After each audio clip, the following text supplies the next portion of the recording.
Merhaba arkadaşlar. Windows 11 sanallaştırmaya uygun destekleyen bilgisayarımıza Windows 11 64 bit Pro'yu kurmayı göstereceğim.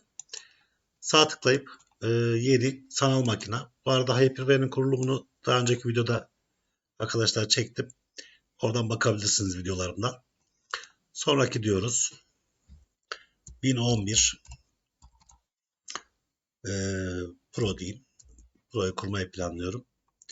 Sonraki. Burada arkadaşlar Windows 11 64 bit birinci nesil kabul etmiyor. Bilginiz olsun. İkinci nesil seçmenizi tavsiye ederim. Hata vermemesi için. Windows 11 en az 6 GB RAM ile çalışıyor. 4 GB da yeterli ama hızlı performansı için sisteminizin belleğinde yer varsa RAM'inde burayı istediğiniz kadar yükseltebilirsiniz.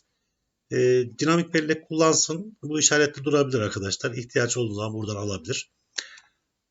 Buradan switch daha sonra da bağlayabilirsiniz kurduktan sonra. Biz şu an bağlamayalım test amaçlı.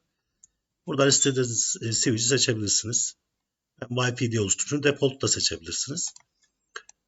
Kendi ethernetinizden bağlanır default. VP'de kendi özel ayarladığınız bir kanal varsa oradan bağlanabilirsiniz. Bunu şimdilik atlayalım. 64 GB hafıza istiyor Windows 11. 64 bit sürümü. Bilginiz olsun arkadaşlar. Burayı ben şu an 90 GB yeterli olur. Buraya kursun istemiyorum. Benim klasörüm var. C'de oluşturmuş olduğum. C'de biraz yüksek kapasite. Windows 11 klasörünü daha önce oluşturmuşum. Boşmuş içi. Burayı seçiyorum. Evet, C'de sanal Windows 11'in üzerine kuracak. Sonraki diyoruz. İşletim daha sonra yükle. Benim hazırda şeyim var. Daha sonra da isterseniz ayarlardan oluşturabilirsiniz.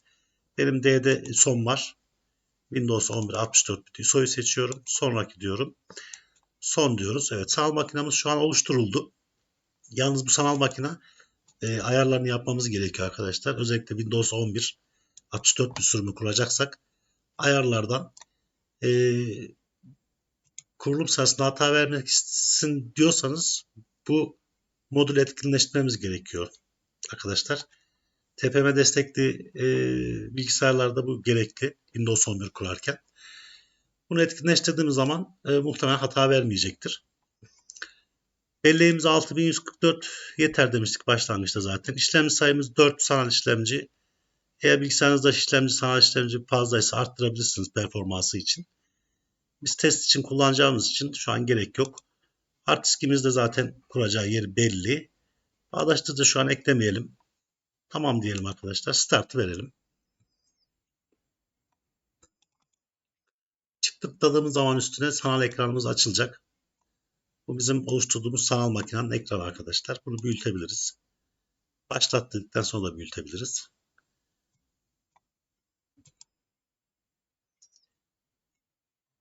Evet, burada enter dememiz lazım. Özellikle Windows 11. İkinci nesil kurarken bunu yapmak gerekiyor arkadaşlar. Enter başında beklememiz gerekiyor. Evet, büyütelim tam ekran.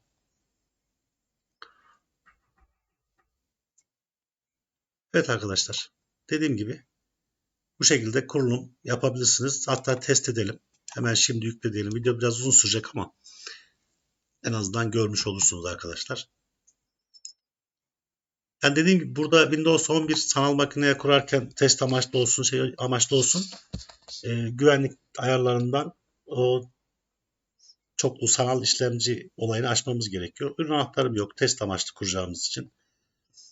Bu CD'den CD'ye değişir arkadaşlar. Benim şu anki ISO imajımda bunlar varmış. Ben Pro'yu kurmak istiyorum. Pro'yu seçtik ve sonraki dedik.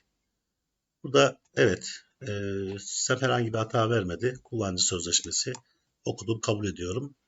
Windows özel yükleme. Burada 90 GB yerimiz var. Buraya devam etsin. Evet, kurulum başladı arkadaşlar. Şimdilik bu kadar. Özellikle Windows 11 64 bit işlemci kurusu ikinci nesili seçiyoruz.